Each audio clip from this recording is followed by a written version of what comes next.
All my life I've been considered as the worst.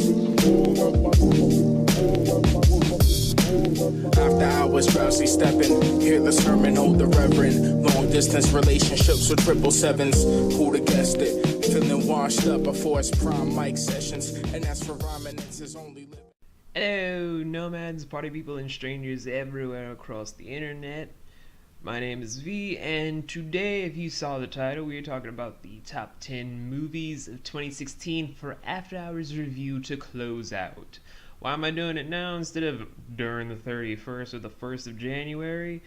Kind of because for me, the whole cinema year ended on December 19th after a certain movie that we're going to be going into, but not necessarily reviewing for a long time. I'll get into why eventually, but for right now, let's just say there are just some uphill battles with that I don't really want to get into unless you've probably been to the vlog channel, which is going to be updated with some more content in a couple of days. But let us begin the countdown by first going over the number 10 spot of Magnificent Seven.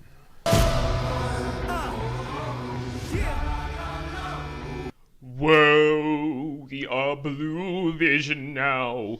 Ooh, yeah. Anyway, number 10 being Magnificent Seven. Well, why am I only putting it number 10 out of all the movies? Well, first of all, that on a slim margin means that I still don't give a fuck about Magnificent Seven as a film.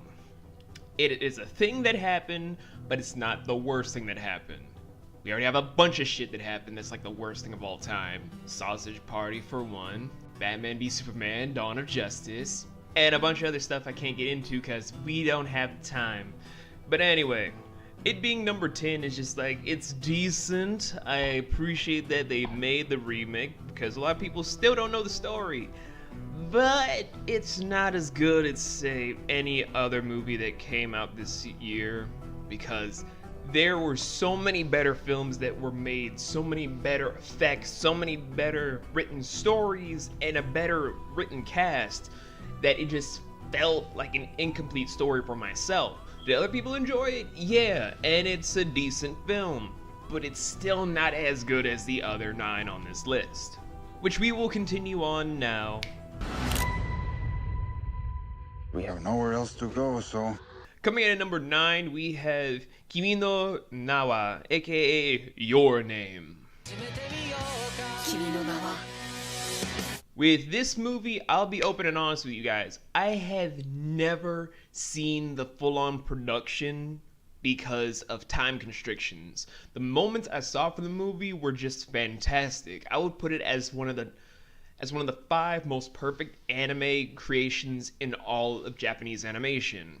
There being Angel Egg, anything involving Cowboy Bebop, Magnetic Rose, In Memories. I'll probably have to say Clannad, the first one, and now this being the 5th one of Your Name. It is hard to make a perfect creation anything in any medium, and Your Name has come that close in the picturesque sort of statement. Just one more thing. Why only at number 9? Well, for a lot of reasons, but I'm only going to list 2.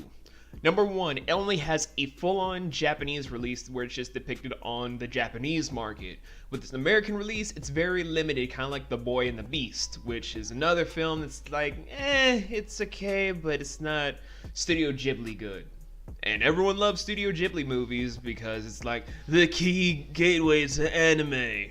Even though they forgot about all the other stuff that's inspired by Japanese animation that led people to be otakus and Japanese lovers like myself.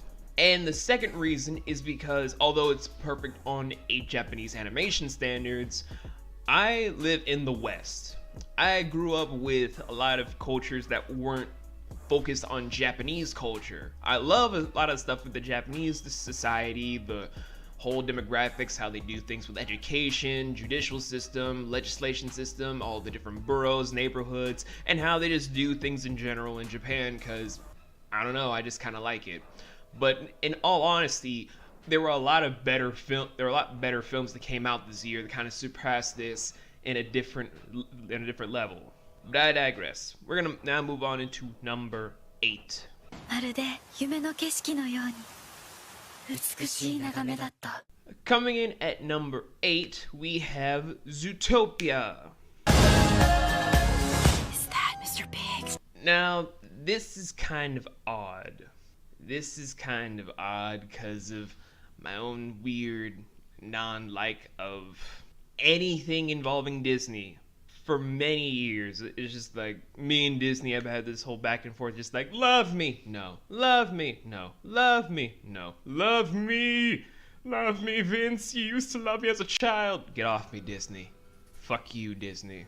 But Zootopia kind of surpassed a lot of things I expected from the company for a lot of different reasons. The first, it doesn't follow its bullshit formula that I have many different issues on from what it did with all of its big princess stories. In fact, they even make fun of it at one brief moment in the film.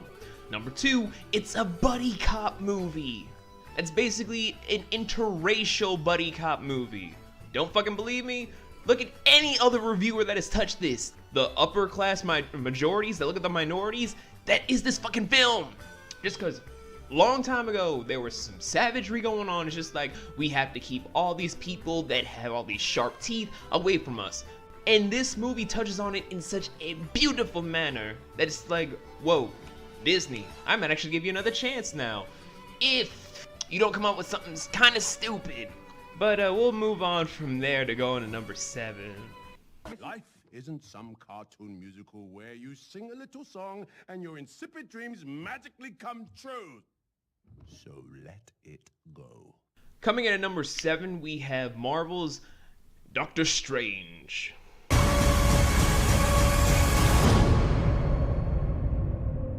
Why am I putting Doctor Strange at number 7 amongst a bunch of other films that came out this year? Because there were a bunch of good independent movies, there were a bunch of good high-budget movies.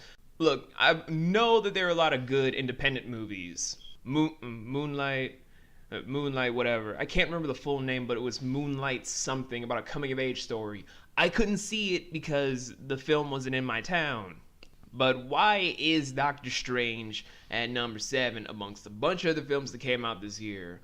First, Doctor Strange is one of my favorite Marvel heroes of all time. I may have really fucked up the review last time because I haven't read the comics in a long time, so my knowledge is very muddled. It's kind of like very cluttered. So I don't really remember a lot of the details except for in the beginning they kind of used yellow face for him in the beginning and then turned him into Dr. Stephen Strange later on, because it was very racist back in the day. It was very racist. Mordo was always going to be his antagonist, I remember that. And then there was Clea, the love interest for Doctor Strange when he left the hospital. But other than that, it's kind of like my mind was a little bit muddled. So watching this from the MCU perspective, I was like, I remember some things and I'm mad at a few things they got wrong, but it was beautiful. I loved it because it made me remember when I used to love comics, when I used to love seeing Doctor Strange in the comic shelves, and me and Julie and Nick would just be like, we've got this, we're gonna see this some more, it's gonna be beautiful. Just one more thing. Why only at number 7? Because of just one solid reason. As a superhero movie, it did its job. And as a magic film, it did things superbly. It kind of raised the stakes and raised the bar for what Marvel can do in ways that no other company can do. They took the bar that Inception made and raised it by 7 notches, basically. But in comparison to 2 other films in that same category of magic and another category of superheroism, it didn't make the bar.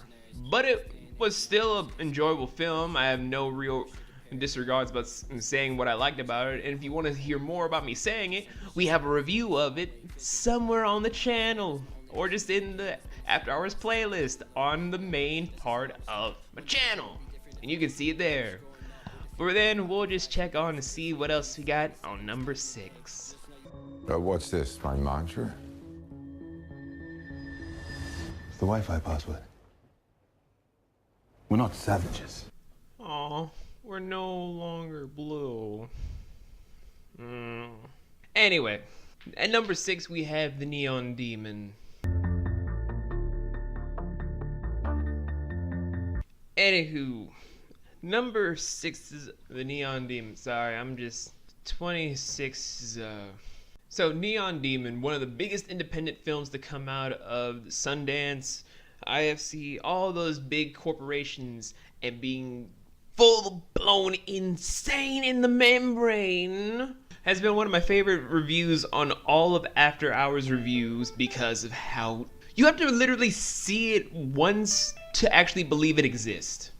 It is literally one of those movies you have to be like, I can't believe this exists. How the hell does this actually become a movie? And when you watch it, you're like, oh my fucking god. This is a thing. This is a thing that people sink money into. What the fuck is wrong with people? What the fuck is wrong with people? Why would you do this? Why would you do this? Why in the fuck would you do this? Holy shit. You know, stuff like that. And if you guys don't know what I'm talking about, I had done a review on it. It's probably in the playlist of After Hours reviews if you want to see it for yourself. And just, if you watch the review, you'd know why I'm saying all this crazy shit about it.